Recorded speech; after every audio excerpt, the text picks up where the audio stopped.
I guess I'll start with a question. Did they have the lottery, or did they forget to do that? And just, somebody, I think it was an oversight at the league office that just printed out the order. For those of you who watched it, obviously it went exactly according to form, which, given our research, I don't think has ever happened, at least in the modern era. We study this, not just more out of curiosity than anything else.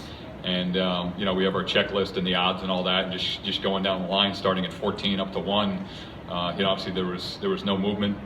So with us, it's I'd say it's a better than average result. It's not a great result. Obviously, we were hoping to move up into the top 2, but in terms of I think the most likely slot for us, or I know the most likely slot for us, given the percentages, was 5th.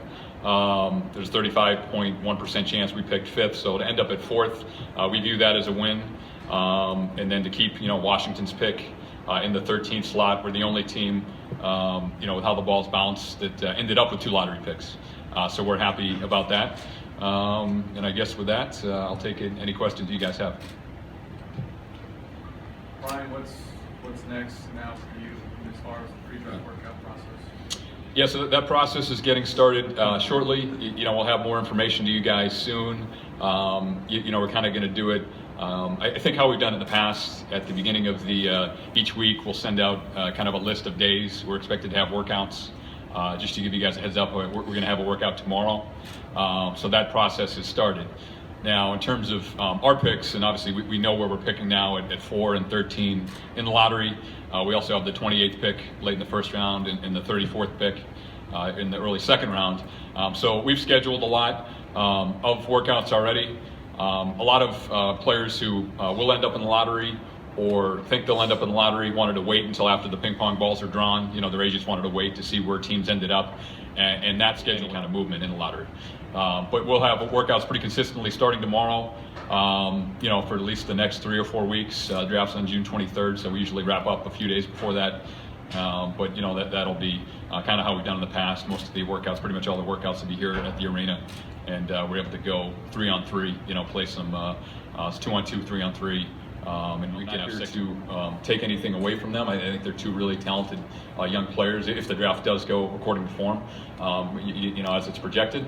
I will say in the past there have been plenty of drafts where it looked like there were 2 elite players or 2 players who separated themselves from the pack. And I'm not going to name names, but in the last decade I can remember at least 2 drafts like that.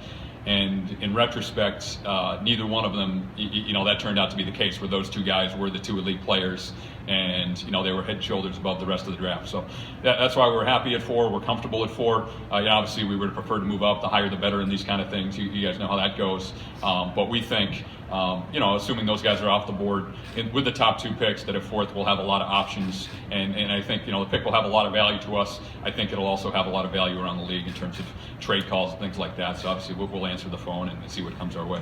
So after the 10 teams, Ryan, there was 1 to 4 left. Are you thinking he was going to shine? Yeah, we did, Jack. We're going, down the list or up the list or however you want to put it.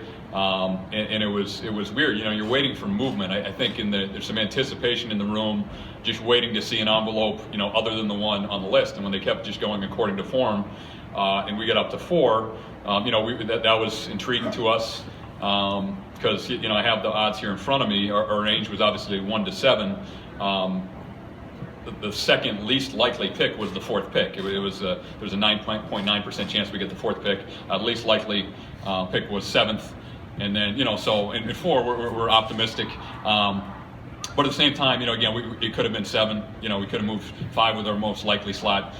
So it's we're not doing cartwheels about it, but at the same time we're glad we didn't move down. At least certainly not to 6 or 7. Having the 2 in the lottery, how much can that help the team wins and losses wise next year? Getting 2 guys in here can contribute. Yeah, I think the good part about that is it gives us flexibility to do different things. We could address a couple different positions, obviously. With the only team, as the only team with 2 lottery picks.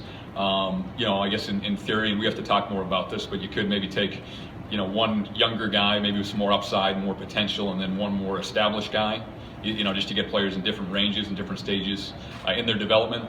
But certainly we have a number of needs to address. We do like the young talent on our roster. But we need upgrades, in a few different spots. So I think for me that's the benefit of it. It's not like we need to draft a power forward or a small forward or a center or what have you. We're not really tied into a position. And then honestly, depending on what we do with the first pick, that may affect our second pick as well and what we do positionally. Historically we haven't drafted two guys at the same position. I think that can be a little tricky to develop, two rookies who play the same slot. So we could let us get a front court guy and a back court guy, or a front court guy and a wing, or what have you. Ryan, you said you would be Celtics, taking calls. I'm sorry. You said you would be taking calls about the fourth pick, but would you also be making calls about that pick as well? I think it's too early to say. We're happy with where we ended up. I think our initial projections, there are going to be a lot of really good players in that range. So I wouldn't rule out us making calls, but I think if we were to do something with a pick, which I think is unlikely, it would be closer to the draft, because we want to get through the draft workout process. We want to meet with all the players. We want to get all of the medical information. Also we want to talk to most of the teams around the league. Again, I think most of those calls would be coming to us, but we want to see kind of the value they place in the pick, and then go through the process, and then closer to June 23rd, if there's any reaction, I think you'd see that then. But as we sit here today, I think the most likely scenario is obviously for us to pick 4 and 13 in the draft. You mentioned 4, but now having 4 in the top 34, how likely is it to have all 4 of those guys come to training camp? Unlikely, I think. Especially with those latter 2 picks at 28 and at 34. I think one of the blueprints for us. Obviously this depends on who's there, but I think the situation we've had with Bogdanovich for the last 2 years. Congratulations to him, by the way. He had another tremendous season in Istanbul playing for Fenerbahce Alkmaar. They lost a heartbreaker in the EuroLeague finals the other day in overtime to a great CSKA Moscow team. But Bogdan had another good year. And you guys remember that draft 2 years ago in 2014. Very similar situation. We had 3 first-round picks. And the third one we used to draft and stash Bogdan. And it's gone, I think, really well for both sides. He's continued to grow and develop as a player, and stacked up accolades in Europe, including winning the Rising Star Award for the best young player in Europe twice. And for us, it's allowed us to watch him and scout him and continue to stay in touch with Bogdan. But also not get the clock started on his career, not put him on an NBA court before he's ready. So we'll certainly look at something similar. And one thing we wouldn't be opposed to, Craig, is if there is a player in that situation that's is somewhere, say, in the late teens or early 20s, we need to package both of those picks to move up and get one guy. If we feel there's one guy, ahead of that 28th pick range that is special and we feel strongly about, then we'll do that as well. So, I think we have as many options as any team in the draft, and we have as much flexibility as any team in the draft, especially, at the high end when you're talking about 4 of the top 34 picks. How tricky is it for you as a general manager to weigh whether or not you're going to use the 4th pick and the 13th pick and then the 28th pick down, make a trade, and it's like 8 days before you can talk to any free agents or anything else when the draft hits? So how tricky is it for you to try to balance what you want to do to turn over this roster and make it different for next year? Yeah, I think that's a good question. I think going into the draft, you have to have obviously your main plan in place, and then different contingencies maybe based on who's available in the draft. I think obviously it'd be easier to predict the player or players we think will be there at 4. The further you get down to 13, and then certainly 28 and 34, there are more variations, more different ways it could go. But going into it, let me answer it this way. I guess the good news is the rookie scale slots for the salaries are relatively low.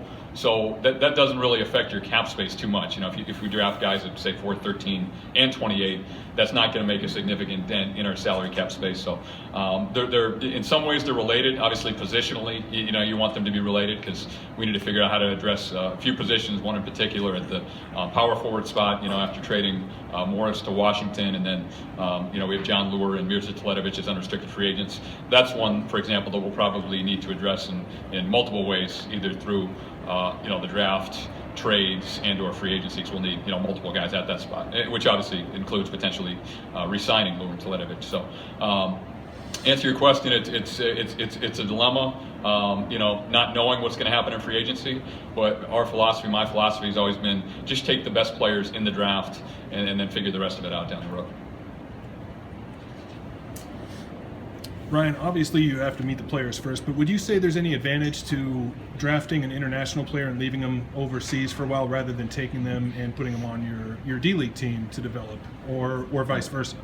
Yeah, I think there are a few advantages to it. The main one is you don't get the clock started on his NBA career. A second one that's probably equally important, maybe more important, is that you don't throw him in an NBA game before he's ready, especially if he's not playing, one of the higher levels in Europe.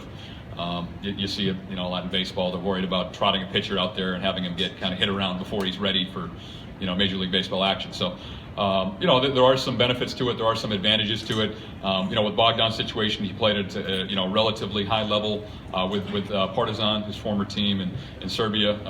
Played in the Adriatic League, and and also having us get to know a guy better. We spent a lot of time with Bogdan over the past couple of years.